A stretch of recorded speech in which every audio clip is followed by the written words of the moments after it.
I should say, to the venue from the train station and back, 1 hour before it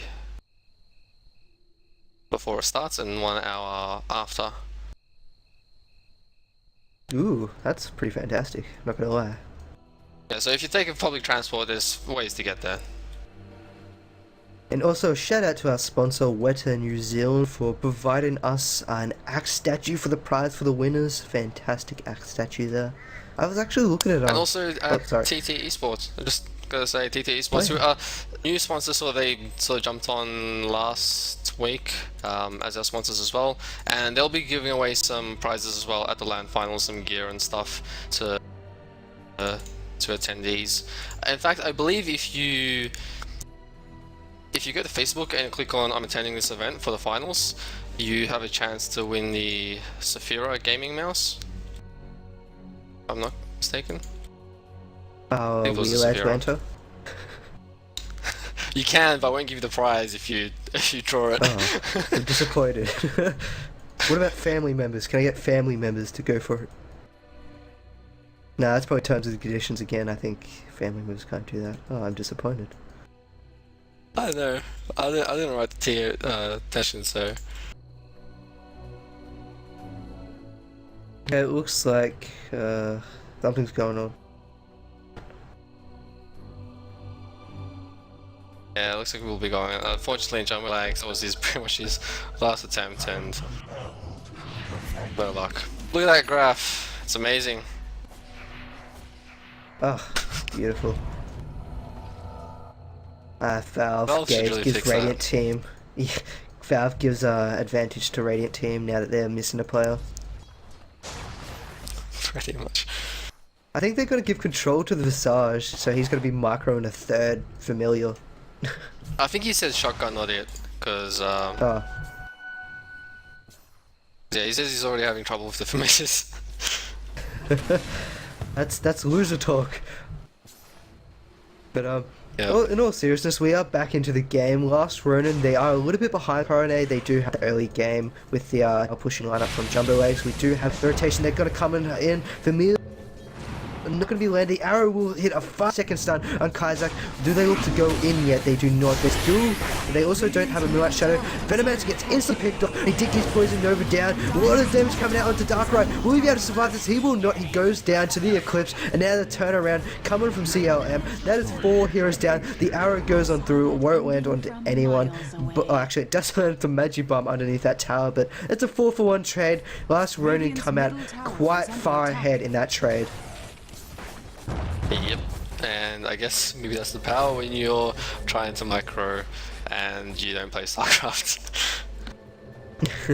Because yeah, we didn't see that exorcism being thrown down by the Death Prophet, and that could have done a lot in that fight, especially for that physical damage. Could have even forced last Ronin to back off there, and Coronae could have grabbed that one kill and been able to retreat or force the aggression a little bit further. And it looks like they're all going to TP up top once again, except the Rubik is rotating down bottom, but they have to be careful here. They don't have any vision of this jungle as of yet. The wards and Venomancer doing a lot to these familiars, and in mid lane though we have CLM. He's working towards that tier 1 tower in the middle.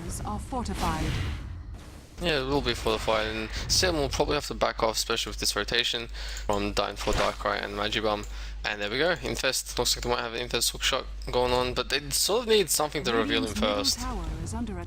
He is underneath that tower, but unfortunately, it is spotted out from a nice ward up on this high ground, and she will just easily back on out of there, and that's a little bit unfortunate for Coronae. They needed that kill. Yeah, certainly. Once again, we still see just Jumbo Lags being marked up in this top lane. They sort of, now that they're one player down, they sort of, oh, here we go.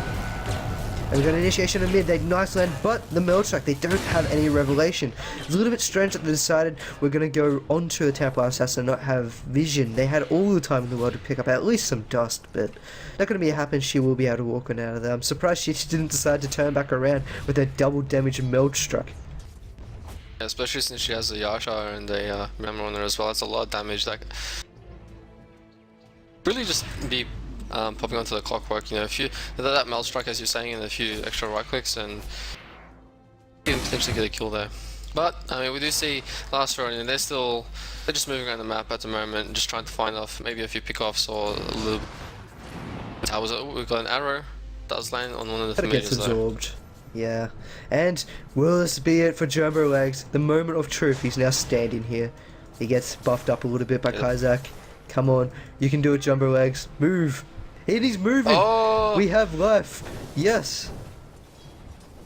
And now he's speaking something completely unusual. But we have life. But a stun lands onto Kazak. Do they look to go on in? They do have a pause, and there we go. We got a little bit of a... I think... He wants time to stop his chat. But he is in the game, so this is fantastic. They have their 5th member. At the same time, though, Kazak has been stunned on top lane. It looks like they are rotating in. Can he get those familiar stuns off to keep himself alive? Will there be TP support as another one? Rubik does have TP if he does want to decide to rotate up top. And Clockwork doesn't have enough to buy a TP, so he's a little bit... he won't be able to reach that top lane. But Kazak could be in a little bit of trouble. Kazak praying. They're not too happy with their comeback line. Yeah, that's not the most friendliest line you could throw out there, especially after all the waiting that last Ronin did do for their side. And they're certainly not going to let Kazak get away. I mean, that was a fair arrow. I mean, it came from the side. It wasn't absorbed. He was paying attention to his hero. I think that was just a desperation. Please don't kill me. Coming out our last arrow. I gotta say, these familiars though, they do have the stuns up, so that could potentially stop this skill from happening. You gotta leap if he wants to use it past the familiars, and well, we do see the familiar stuns they're gonna be thrown out, and the Magi Bomb, surprising of all heroes, rotates up top. I would have liked it if he stayed down bottom, continue farming, because I mean, he's fallen behind in the farm. Luna is now 25 last hits above, but we do have a little bit of initiation coming on Bushido, the Moonlight Shadow, but will be in time. It will not. The familiar and not familiar, the Visage and his solo substance is more than enough, and now Marana coming in and doing all the damage, and Magi Bomb, he goes down, and will we see the death of Suit? He does not go down, and that's a double kill going to last Ronin and going to the TA of all heroes. That's a little bit unfortunate for Coronae there. That certainly hurts. Especially since Soupy Twist did survive there. Oh no. Radiant's bottom tower is under attack. CLM just wants to go for Darkrai. Yeah, he's going to continue, but he's not going to have enough there. Clockwork's quite tanky there, and as I was saying, I really would have hoped and wished that Lifesteal stayed down that bottom lane farming up. And speaking of bottom lane, Exile could be in a little bit of trouble. He throws out the Lucent Beams, and the Eclipse will be enough. It is not enough to ward off the aggression coming out of Coronae. And now they're chasing down Bushido. Will Bushido die once again? He's just respawned, he TP'd, but they're not going to chase him down any further. The Soul Assumption was not enough to take him down. I mean, it took him down 3/4 of his health anyway, and that's the power of a Soul Assumption. Yeah, I mean, with a 4-second cooldown, it just deals so much damage. I gotta say though, last Ronin, they're doing really well to just sort of push out down all of these towers, especially with the death profile on the enemy side. Dire's bottom tower is under attack. Yeah, And the Night Tower in mid as well. 5-second arrow. Has fallen. Yeah, once again, Kaiser. They didn't want to do anything about it though, and net worth, you look at this net worth, and TA is just so far ahead at the moment, and that's due to all the kills she's gotten. They got 2 towers as well as Coronae shows they are on 2, so the 2 tower advantage is pretty much void. They did get a deny last run, and that is, and now he's just going to walk away without too much issues. He's got a BKB, he's got a Yasha, and he's going to be pretty much unkillable in these next fights. I mean, Lifesteal is not doing enough right-click damage to be able to burn through the refraction charges and get past the BKB, and we might have a little bit of initiation of Bushido. They're just going to ward him off, but how are they going to slow down this temporary assassin at the moment? I mean, there is an exorcism which burns through refraction and is all physical damage, but will that be enough in these fights?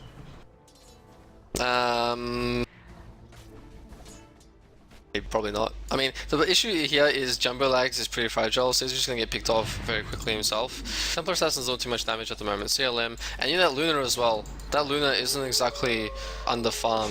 Has a BKB, has a Helm of Dominator. They're doing some stacking now on these Ancients, so that Luna's gonna get very big very soon, and it's gonna be very powerful in those team fights.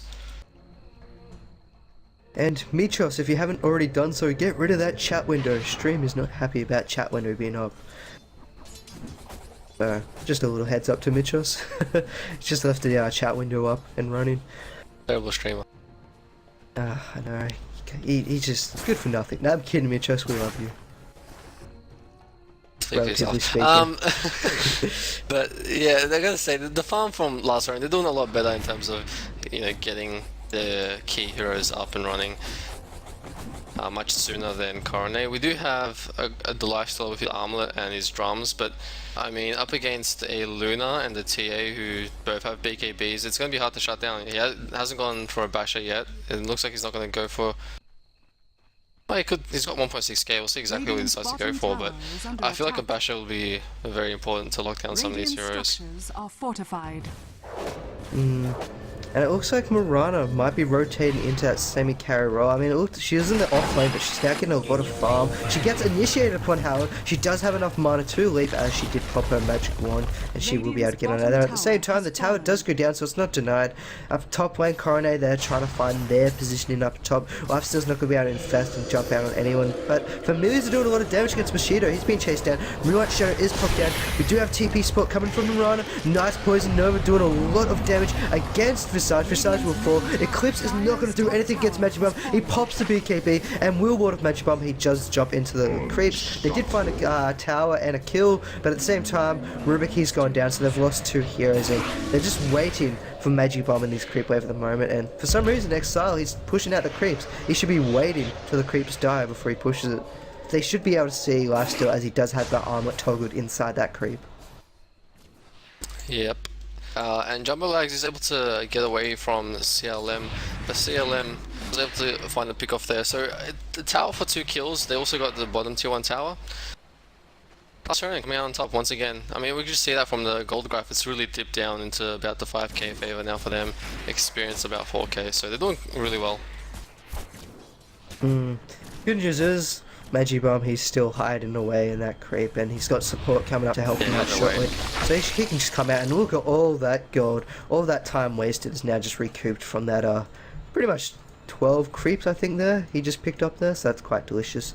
Helping him keep up with farm, but speaking of farm, you look at TA, she is so far ahead. She's 3.5k ahead of that lifesteal, and BKB, Yasha, she's got 3k banked up, and she should be working, I'd say, either a Desolate or a Blink Dagger. What do you think would be more beneficial here? Do you think she needs the initiation and get in close, or do you think she should just pick up a Desolate and continue to rip through these heroes, as they have enough initiation heroes, such as the Venomancer, who generally dies at the start, but gets off all his key abilities? I don't think a Blink Dagger would be that beneficial. I mean, generally you see the Blink Dagger up much earlier. So I think that because CLM skipped the Blink Dagger early on, probably won't go for it at all.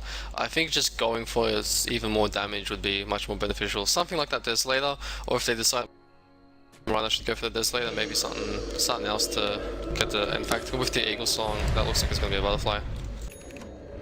And here we go, here comes the pushing potential. We've got a hook shot coming on in, slowing down CLM as much as possible. He's going to have to back it, pops the double damage. He's coming back in for round 2, doing all the damage at the same time though. Crystal made it. She gets popped by Isaac on that Visage, and now they're just going to run. We have a Moonlight Shadow pop. They're going to be chasing under there, underneath the Sentry Ward. All the damage will kill off the Mirana. They're turning back around. Clockwork's going to fall down. There goes the Exorcism and the Death Prophet, and now that's a 3 kills, 4 kills. Coronae, Australis, can they do it? Can they get a team wipe? They're going for the final attacks. The Gale comes on 3 and they pick up a team wipe. So Coronae, Australis, they're backing out of nowhere, but we do see the Death going onto a lifesteal. That was a little bit strange there.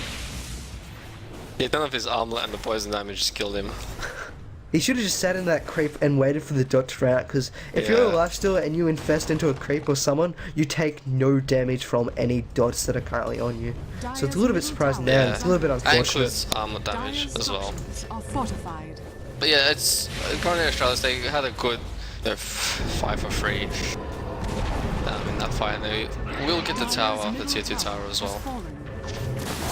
Okay, they get the TP out. They've got an arrow and they've got a frostbite, and that's going to go down. So they expended their welcome. If they still had that lifesteal, they could have got the tower and gotten out of there before too much issues. And what do you feel about that? Do you think losing a Visage on top of what they already lost was worth that tier 2 tower, other than the map presence, or do you think they should have just left it to get denied? I think it was worth it. It was still, in the end, a 4 for 5, and the extra tier 2. And we can just see the gold graph starting to dip back up. And they sort of have to keep the